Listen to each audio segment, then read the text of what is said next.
Assalamualaikum warahmatullahi wabarakatuh. Perkenalkan, nama saya Ferdianto dengan NIM 63030170022. Di sini saya akan melakukan tugas UTS, yaitu adalah memilih antara konsep just in time atau rantai pasok. Dan di sini saya mengambil yaitu just in time. Nah, apa sih just in time itu? Just in time didefinisikan sebagai sistem manajemen, pabrikasi, dan persediaan komprehensif di mana bahan baku dan berbagai suku cadang dibeli dan diproduksi pada saat akan digunakan dalam setiap tahap proses produksi atau pabrikasi. Dan ada konsep. Nah, konsepnya itu ada 4 poin. Yang pertama, menghilangkan segala aktivitas yang tidak memberikan nilai tambah bagi seluruh produk atau jasa. Yang kedua, komitmen tinggi terhadap mutu.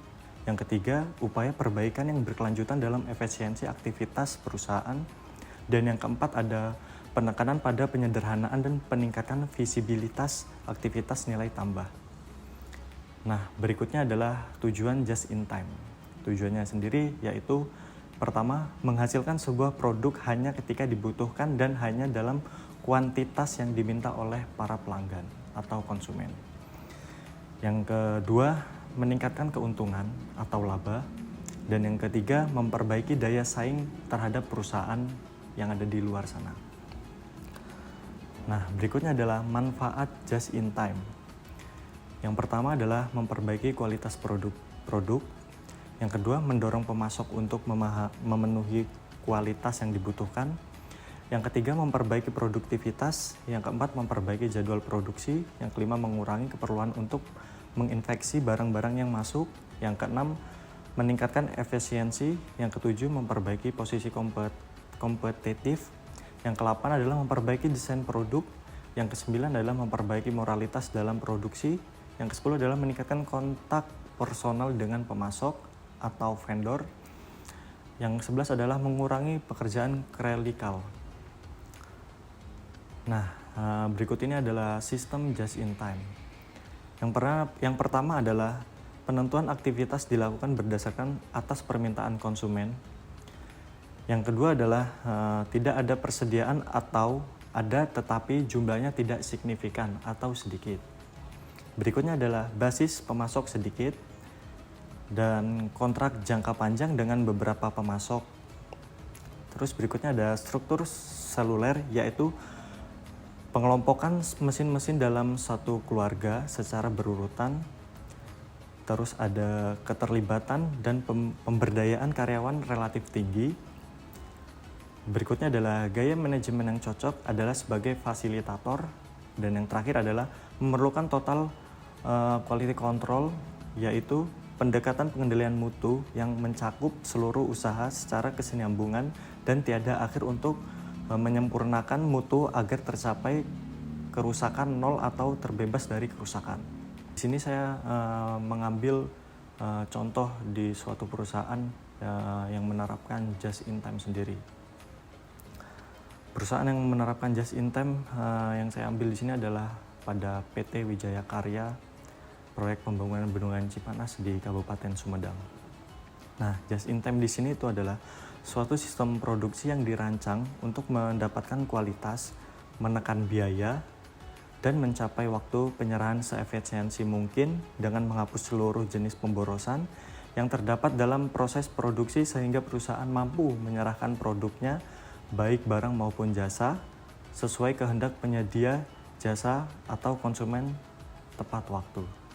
Oke, jadi di sini saya ingin memperjelaskan dikit tentang konsep just in time di perusahaan PT Wijaya Karya di proyek pembangunan bendungan Cipanas ini. Jadi kita ini di sini adalah berdiri di bidang jasa atau konstruksi. Jadi di mana kita ini diminta oleh pihak PUPR untuk membangun sebuah proyek bendungan. Nah, di mana PUPR ini adalah sebagai penyedia jasa atau istilahnya adalah konsumen lah, istilah umumnya yang mudah dipahami. Nah, jadi PUPR ini atau penyedia jasa ini ingin membuat suatu proyek dengan rincian sebagai misalnya dengan oh saya ingin mutu beton sekian, dengan mutu beton misalnya K300, dan kita pun harus membuat dengan sesuai yang diinginkan oleh konsumen kita. Nah, kita pun itu adalah dengan konsep just in time ini, perusahaan ini adalah ketika kita diminta untuk melakukan suatu produksi, baru kita melakukan permintaan kepada vendor untuk mengirim barang atau supplier untuk mengirim barang ke tempat, ke proyek kita, agar kita bisa melakukan produksi yang sesuai request penyedia jasa yang diinginkan. Jadi seperti itu. Nah, apa sih manfaat just in time bagi perusahaan PT Wijaya Karya ini? Adalah meminimalisir kerusakan barang di gudang, yang contohnya seperti yang saya omongkan tadi. Ketika penyedia jasa itu meminta untuk mengerjakan suatu pekerjaan, itu meminta misalnya kepada kita nih, oh saya ingin minggu ini kalian mengerjakan pondasi. Nah, barulah kita akan memesankan seperti besi, seperti semen, seperti kerikil, dan macam-macamnya. Itu kita pesan juga melalui vendor atau supplier.